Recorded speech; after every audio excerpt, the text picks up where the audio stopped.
This would be one of the most famous streets in all of the world, and one of the busiest too. Let me give you some numbers. In the 40 years of Coronation Street, there have been 25 births and 82 deaths and 51 marriages, and behind the bar of the Rovers return no fewer than 32 bars. Been a little coy of their love of the street, but the reality is we have always loved it. It came to life on British regional television on the 9th of December 1960 and reached down under long overdue in 1964.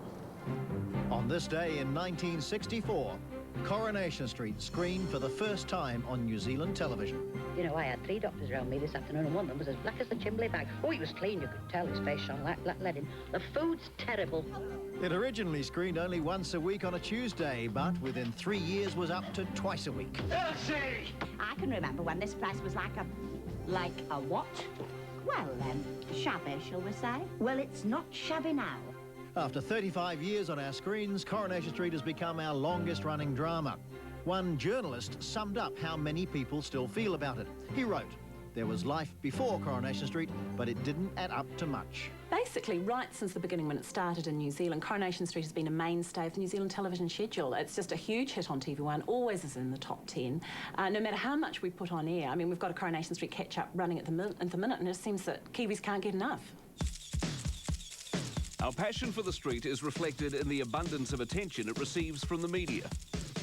Coronation Street. Coronation Street. The Coronation Street Coronation Street today. Coronation Street. Coronation Street fans. Mega soap. Coronation Street are in New Zealand. Of all time, Coronation Street. If you're not up with your The cobbled street in Weatherfield and those that live on it have always been big news, especially when we're to be graced by the presence of a star. In the telethon days, you could virtually guarantee that at least one of the cast would make the journey halfway around the world to our fair shores. We know it goes on for 24 hours, and we know that all of New Zealand takes part in it.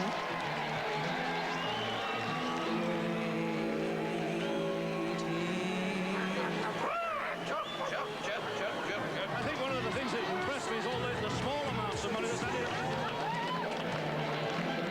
It was during one of our humble telethons that a couple of overseas stars made a rather strong union, but it was very big news when that union ultimately faltered.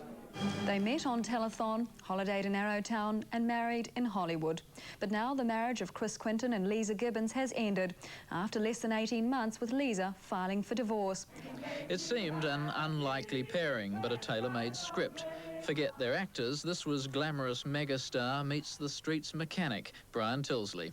The couple planned a US life, and their daughter Jordan was born 5 months ago. But the spark that ignited here in the Christchurch Town Hall has clearly gone. Lisa's agent has confirmed that she's filing for divorce. So probably not too many tears over that particular incident, but the sorrow is genuine when one of our Coronation Street icons does pass away, and the nation must be informed. Another face of our youth is dead.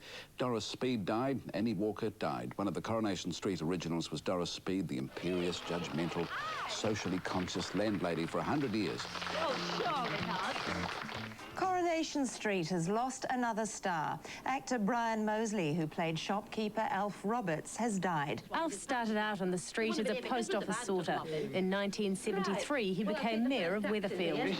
Yes, who's in it besides me? Oh, well, you're not in first for Mrs. Sharples. You're in number 3. Audrey, his television wife for 13 years. I mean, I used to shout at him like a real wife off set as he was a lovely man. I was proud to be his kind of partner on screen.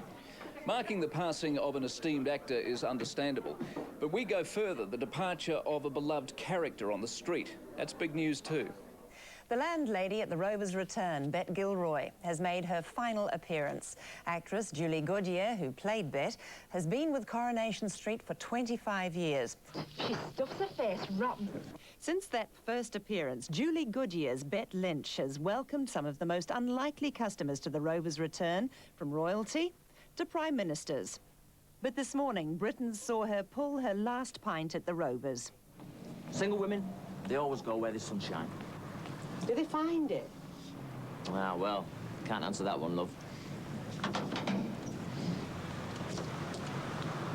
Oh, they do, you know. They all find it sooner or later.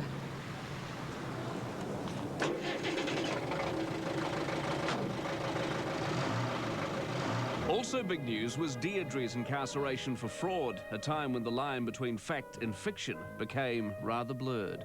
Coronation Street fans here are now witnessing Deirdre Rashid beginning her 18-month prison term after being set up by a bounder.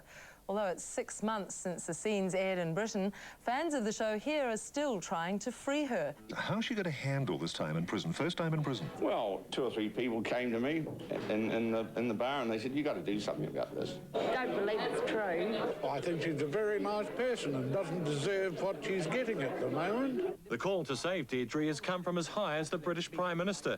Coronation Street fans here are disappointed the stories got out. I'm very disappointed. I wish it never been let out first.